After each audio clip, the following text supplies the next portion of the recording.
Remakes and reboots seem like a recent phenomenon, with almost every movie in theaters being a remake of something else. But they've been a tradition since the early days of TV when successful movies got their own TV shows.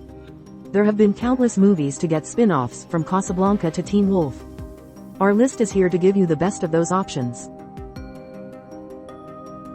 The Coen brothers film inspired the FX series of the same name, which follows the town of Fargo over 8 decades. It turns out this town has been dealing with murders since the 20s, even though everyone is more polite than your grandma. 20 actors who prove people wrong after casting criticism. King Kong Ain't Got Nothin' on the original, which starred Denzel Washington as the corrupt detective and Ethan Hawke as the cop in training. But he probably could take down the reboot. Even so, there's much to enjoy in this CBS show that's been on for 5 seasons. Joss Whedon wrote a movie that was so bad it was good, but then created a legitimately good TV show. It's not often one of these titles outdoes the original, since the original usually has to be good enough to merit a reboot. 25 movies that have disappeared but deserve a rewatch. What would happen if you became a werewolf in high school? Would you hide it from your friends or show off your new skin?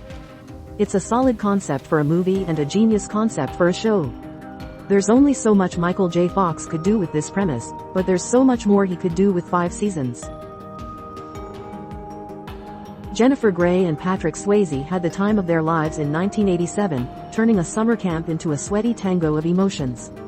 The film raked in $213 million at the box office and became as quotable as any movie.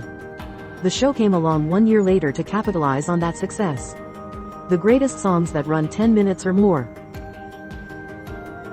This 2000s rom-com had one of the key ingredients of all 2000s rom-coms, Hugh Grant. Too bad the show couldn't have nabbed Grant for the remake, though the story of a 30-something adopting a boy does have some great qualities. Ever heard of Julia Stiles? Heath Ledger? Joseph Gordon-Levitt? All 3 of these stars became famous from 10 Things I Hate About You, a rom-com about 2 sisters trying to find a date to prom. The show takes that concept and extends it over 2 seasons. The most underappreciated bands of all time. Peter Berg, who directed the film, adapted a decent movie about a high school football team into one of the all-time great TV shows. The drama of these players gets fleshed out over 5 seasons, along with the going-ons of their small Texas town. Anyone who has lived in Texas knows how accurate this take on high school football is.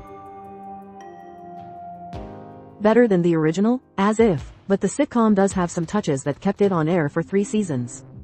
It helps to have most of the cast back, though Alicia Silverstone didn't reprise her role as everyone's favorite character. The 20 worst final seasons of TV shows. Bradley Cooper starred in one of the most mind-bending, and probably stupid, action flicks of all time. In Limitless, he takes a drug that makes the world spin and gives him extra powers. It gave stoners something to talk about on the weekends and the rest of us something to watch on the plane. The show did the same for 3 seasons. There isn't much to recommend about this TV show, other than that it was Sandra Bullock's first time on air. Other than that, it was just another show cancelled after 1 season. 20 celebrities who are true deadheads. Everyone has talked to their Uber driver about one problem or another. Girlfriend issues or a night out? Maybe it's someone who's been bullying you at work. That's where Denzel Washington comes in, an Uber driver who hears your problems and solves them. This action flick saw Washington help those in need and even smash a dude with a hammer. The TV show does more of the same. The movie starring Peter Sellers in the role of Jacques Clouseau has inspired numerous spin-offs, reboots, and franchises, along with numerous riffs on the theme song. The best of these has got to be The Pink Panther Show, an animated series that lasted over 10 seasons. 20 film endings that subverted audience expectations. Alice doesn't live on the big screen anymore. She lives on the small screen with Linda Lavin in the title role. In the adaptation of Martin Scorsese's classic, Lavin takes on the burden of a dead husband and a son who misses his father. She takes on that burden for 9 seasons of Alice, which is longer than most TV shows stay on the air. The show has more in common with Philip K. Dick's source material than Steven Spielberg's adaptation, which starred Tom Cruise in the leading role. That's a good thing and a bad thing. Maybe this show could have used a little more Spielberg and a little less Philip. The 20 greatest improvised lines in TV history. Somehow this comedy has been given 2 spin-offs. Both were cancelled after one season, but the 1990 version was able to capture some of the original's charm. For a long time, Barbershop was one of the only black comedies. It seemed Hollywood wasn't interested in making black comedies, only movies about black people being mistreated by whites. That's why Ice Cube's comedy was such a treat. It let a bunch of talented actors riff on screen who otherwise might not have gotten the chance. Horror BLE. 21 terrible scary movies we still love to watch. Not many people know that Westworld is a remake of a B-movie. Even fewer know that Michael Crichton wrote the script. The show's genius concept comes from a visionary mind who came up with the idea for Jurassic Park a few decades later. You can draw parallels between the dinosaurs trapped in their cage and the robots trapped in their park. Both are reminders not to mess with the natural order. Arriving less than 10 years after Bong Joon-ho's classic, Snowpiercer tells the story of a train that houses most of humanity. Divided into sections, the show takes that film's concept and steers it off the rails. The 20 most iconic opening scenes in movie history. How do you top a movie that won 5 Oscars? You don't. All you can do is try to recapture some of that magic.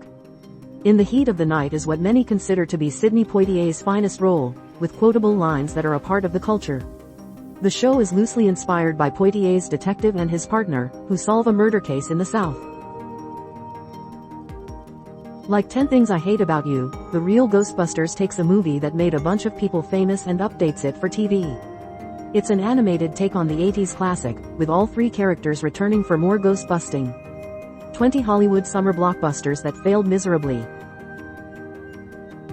The fantasy film became a Netflix prequel called The Dark Crystal: Age of Resistance. Both are gems in their own right.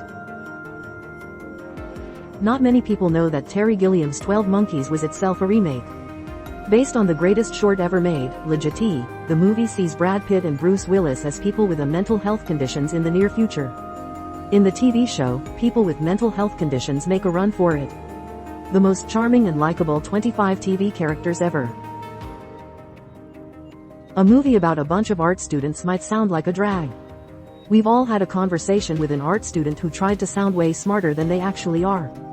But the musical fame couldn't be any less pretentious, with a joyous spirit to go along with its heady material. Both the movie and the show danced their way to awards glory. We all remember 11th grade, what we wouldn't give to ditch class for a day and run around with our friends. That's the kind of fantasy Ferris Bueller traffics in. Both the show and the movie see Ferris ditching class, dancing in the parade, and talking to the camera. Did you enjoy this slideshow?